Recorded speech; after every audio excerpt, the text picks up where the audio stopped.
Hey everyone, Bryan Whittington, founder of ebsGrowth. I wanted to share with you a concept called the relationship chart. The reason this has come up is the last couple of episodes of our podcast, the Talent, Sales, and Scale Show, we've been talking about enterprise sales. And on one of the groups that I'm on, I can't remember if it's Rev Genius or Pavilion, the question came up as to how do we really focus on the difference between an SMB and maybe moving more into that middle market, into the enterprise space. So let's hit that. And I think this relationship chart will be helpful. First, let's define what an enterprise sale is. It's really complexity. It doesn't have anything to do with the dollar amount, although that is effective.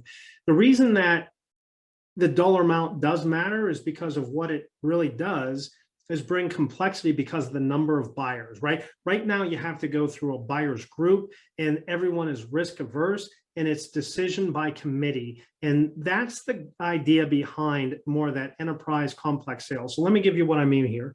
If we take a look at a relationship chart, you're going to draw it out, just make your square, right? Or square, rectangle, what kind of thing. Draw that out, and then you have all of your cast of characters. You have everybody involved there. And you draw that out, and you have their name here. And then you have decision maker. What is their level of decision maker? And that can be 1 to 5. And then you look at their level of influence. And that again is going to be 1 to 5.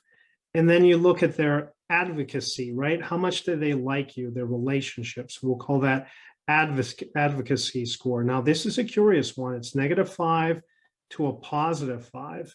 And then you get your product, not your sum, but you're at your product here. What is the total? Now, if I have Sue, and she's a 5 as a decision maker, a 5 as an influencer, and a -5 for advocacy, 5 times 5 times 5 is 125. But then once you throw that negative score on there, you're at a -125. You probably don't want to pursue that. Now, if you have George, and he's a 5,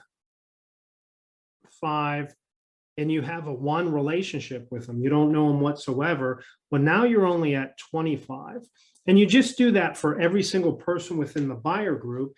And whenever you identify a score that's low, like a 25, or maybe you identify that you don't have any decision makers, or maybe you don't have the influencers within the group, if you identify that, then what you'd want to do is on that pursuit plan, in that opportunity pursuit process that you're going at, the idea then is not necessarily to make more phone calls or do anything else, but it's really get into multi-thread, identify the strategy to take in order to build up these relationships with those who you do have, get introductions into others so you can truly multi-thread, and make sure that by using this relationship chart that you know that you do indeed have the right people multi-threaded into this opportunity. So that is the idea behind the relationship chart.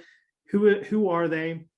What's their decision-making capabilities, level of influence, their advocacy for us, -5 to +5, and then make action items or action steps based upon the score that you have as a go, no-go for the opportunity, or the what are we going to do next to help build this relationship.